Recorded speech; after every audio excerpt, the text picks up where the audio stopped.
la naissance et l'anniversaire de notre Seigneur Jésus-Christ. Grand frère pour certains, parent pour d'autres, juste un prophète pour d'autres encore. Mais pour nous connaissant sa valeur, nous voulons lui souhaiter bon anniversaire.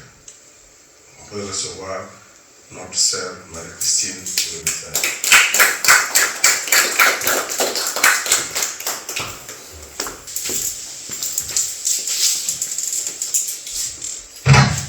Bonjour frères et sœurs.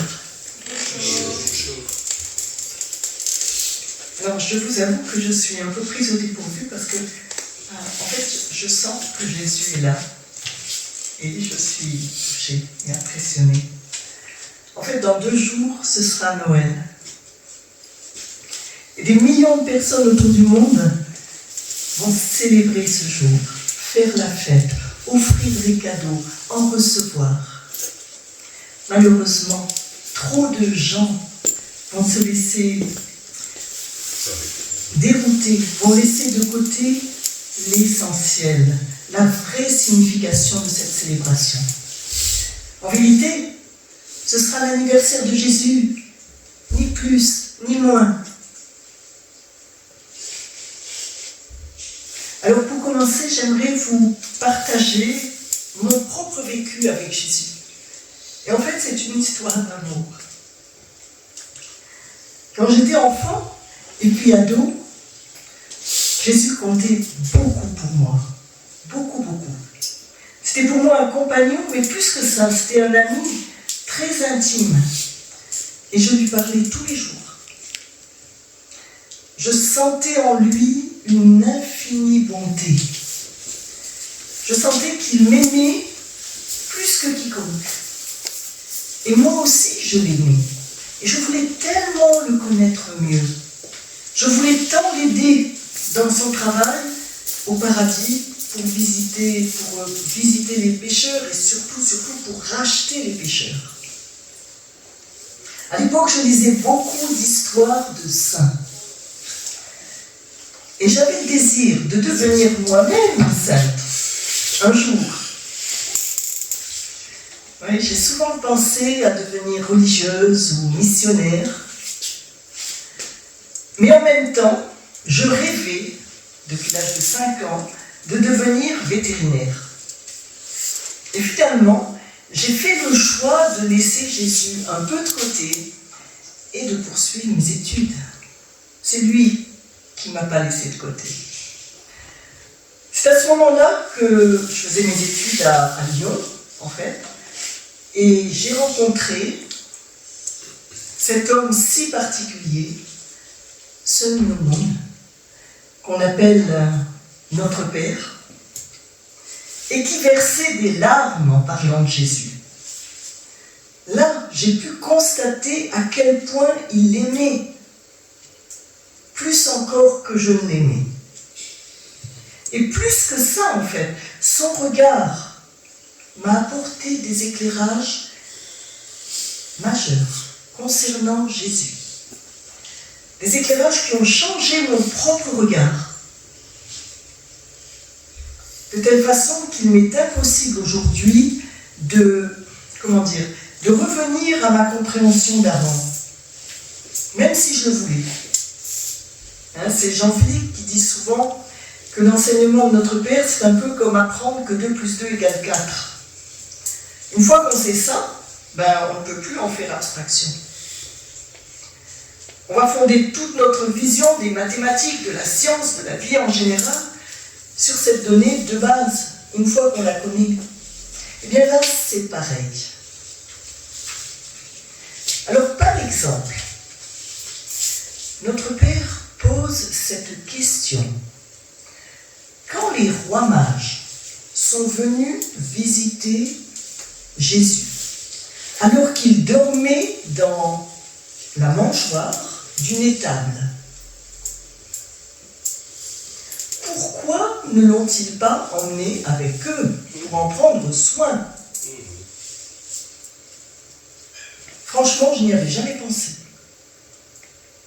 Pourtant, vous vous imaginez, vous êtes riche, Vous êtes en voyage, vous faites un détour pour vous prosterner devant le Fils de Dieu, vous êtes guidé par une étoile dans le ciel, et puis vous le laissez là, avec ses parents, dans un dénuement total. Et vous rentrez chez vous. Bien sûr, vous lui laissez un peu d'or, de myrrhe, d'encens, mais quand même.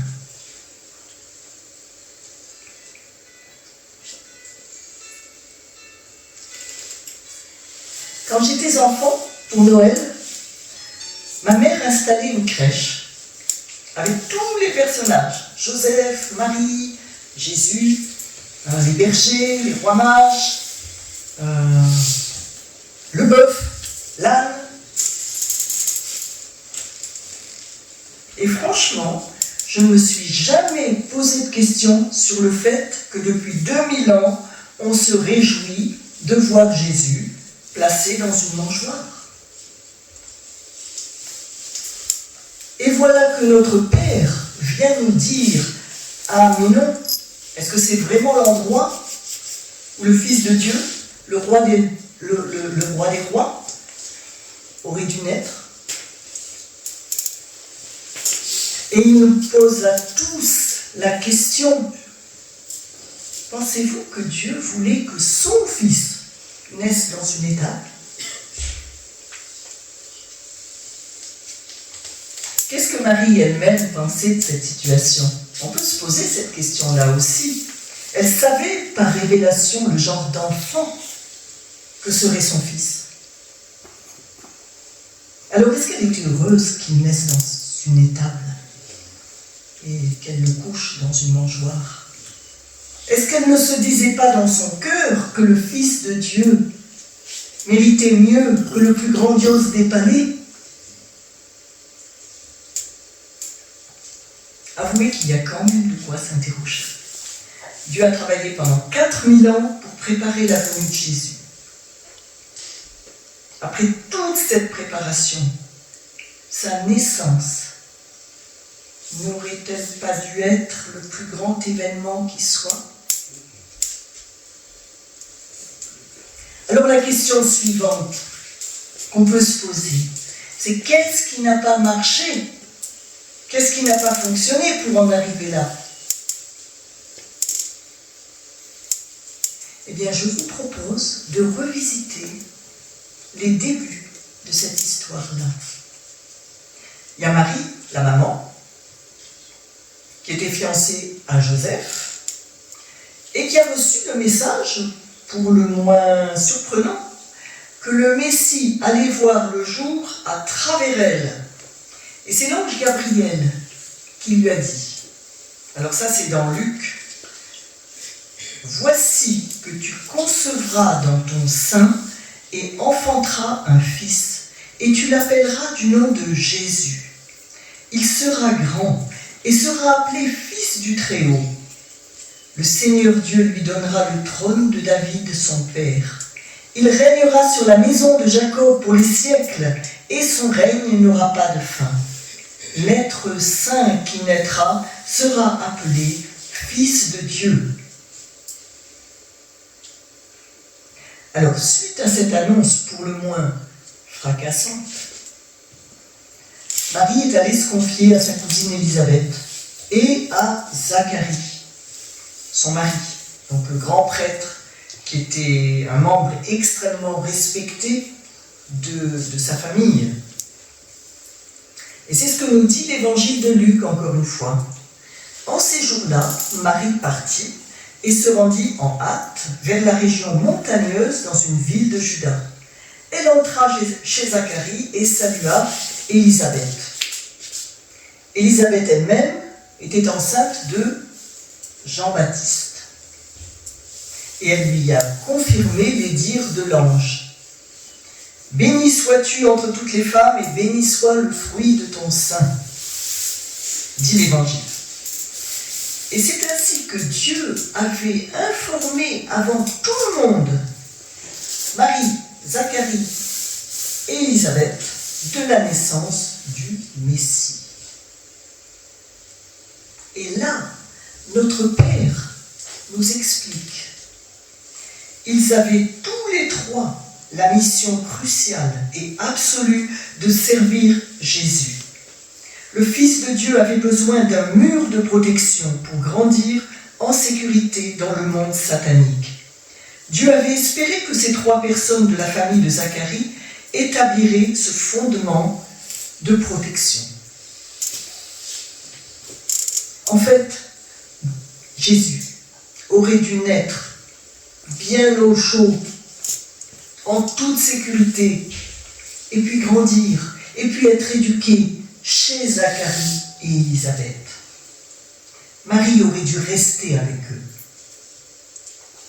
Et plus que ça, Zacharie était un grand prêtre qui était respecté de tous. Alors si lui-même avait annoncé la naissance du Messie tant attendu qui allait se produire chez lui, il aurait été cru par tous les religieux de l'époque.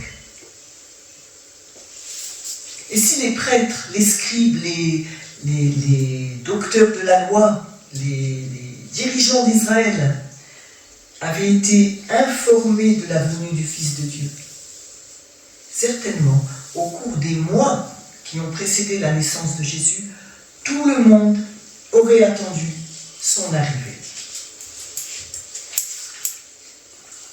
Notre Père nous dit que Marie elle-même aurait probablement été traitée comme une reine.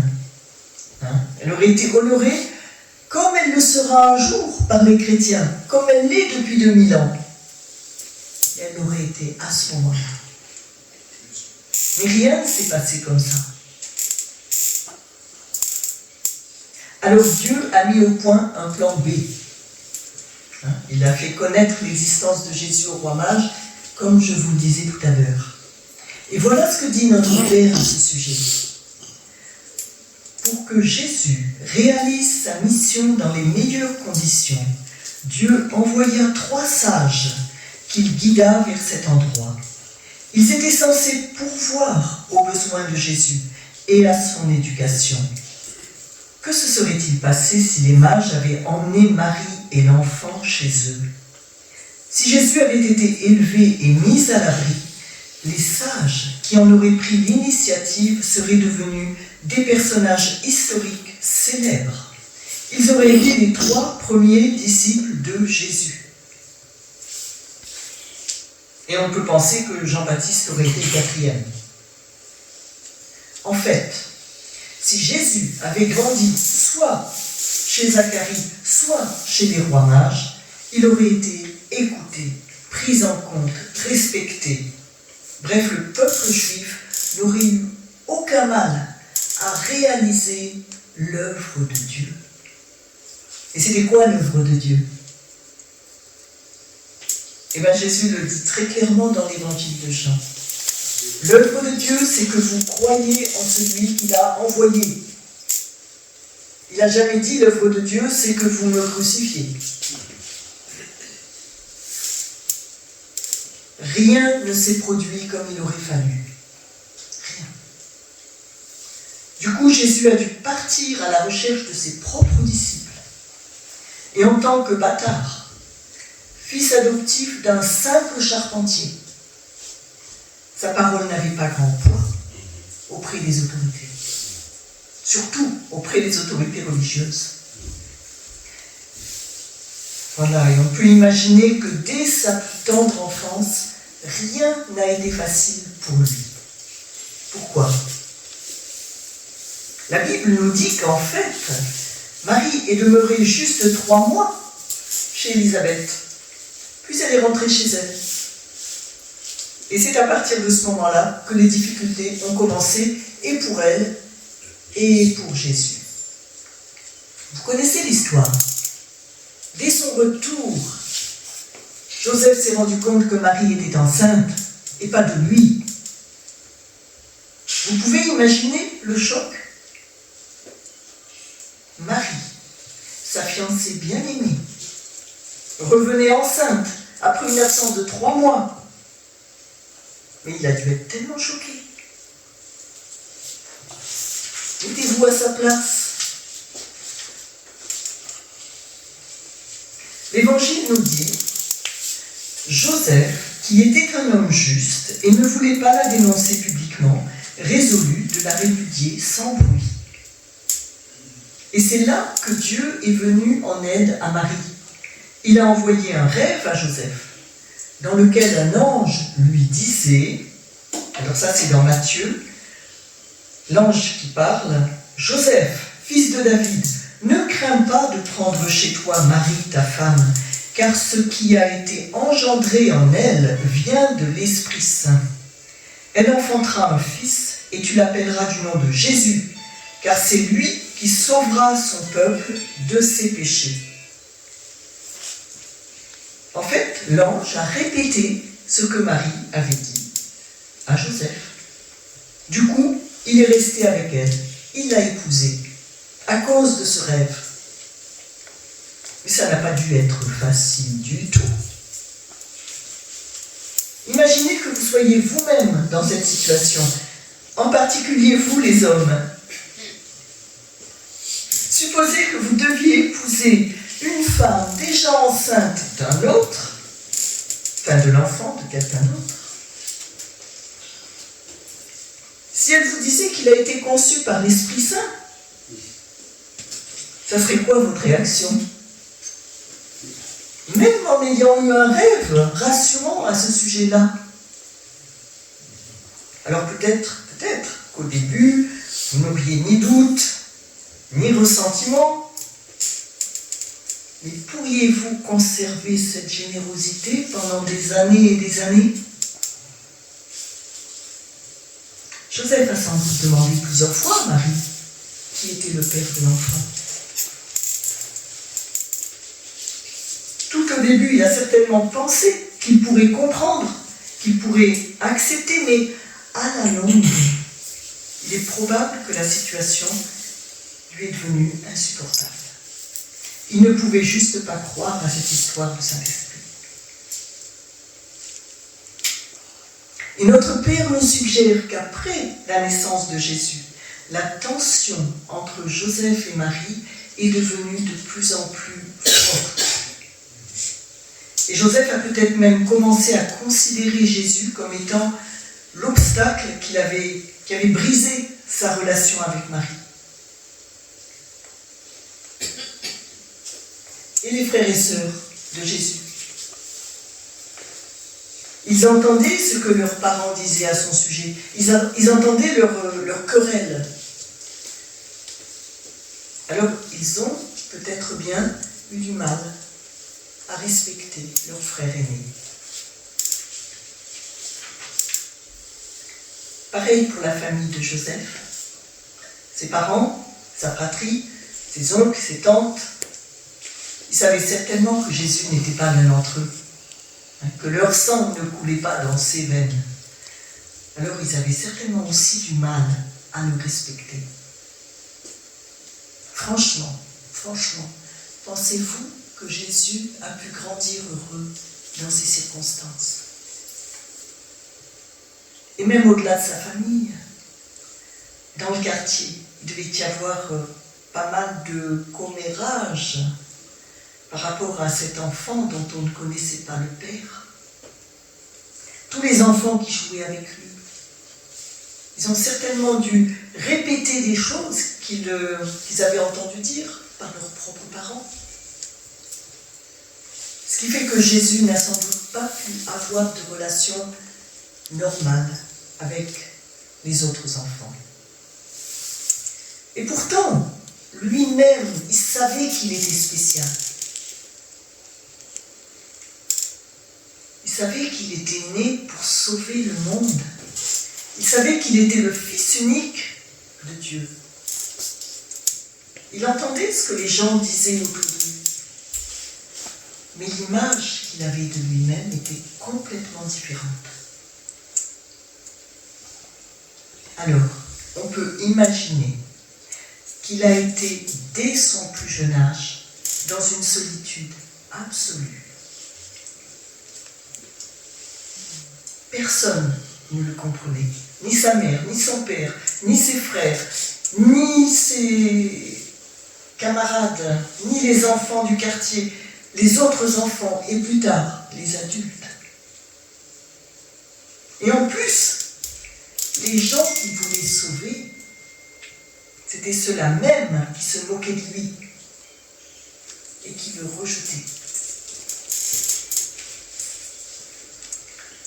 Alors, dans ces conditions-là, pensez-vous que Jésus a vécu son propre anniversaire dans la joie et le bonheur, année après année?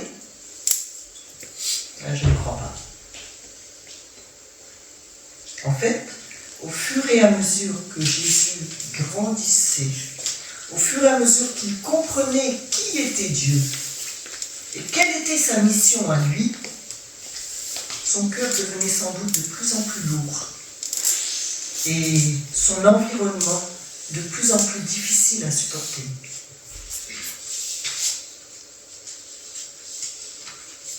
Alors encore une fois, voilà ce que dit notre Père à ce sujet-là. L'ami le plus précieux pour Jésus aurait été la personne qui serait venue vers lui, non pas avec de nombreux cadeaux ou des mots de félicitations, mais plutôt avec un cœur plein de larmes pour le consoler de sa situation et discuter avec lui de ses projets futurs. Si une telle personne avait existé, Jésus aurait été bien plus heureux que si quelqu'un était venu avec des cadeaux. Comprenant sa souffrance cachée, elle aurait pu lui apporter juste un petit morceau de gâteau enveloppé dans un mouchoir et le lui donner à l'occasion de son anniversaire en lui disant « Les gens ne te comprennent pas, mais moi, je vais essayer de t'aider. Ne te décourage surtout pas. »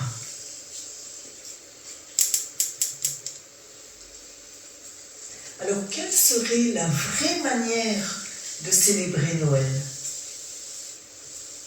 Frères et sœurs, tout le monde fait de son mieux pour célébrer Noël. Mais en ce qui vous concerne, je vous invite à le fêter dans le sens le plus vrai, le plus noble, en comprenant la véritable situation de Jésus, en comprenant ce qu'il a vécu, en comprenant son cœur.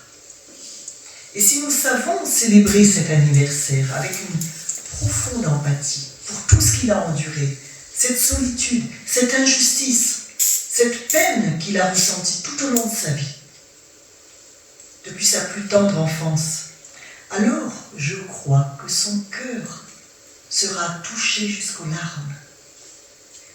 Et je crois qu'il sera heureux de célébrer son anniversaire avec nous. Je vous remercie et je vais prier.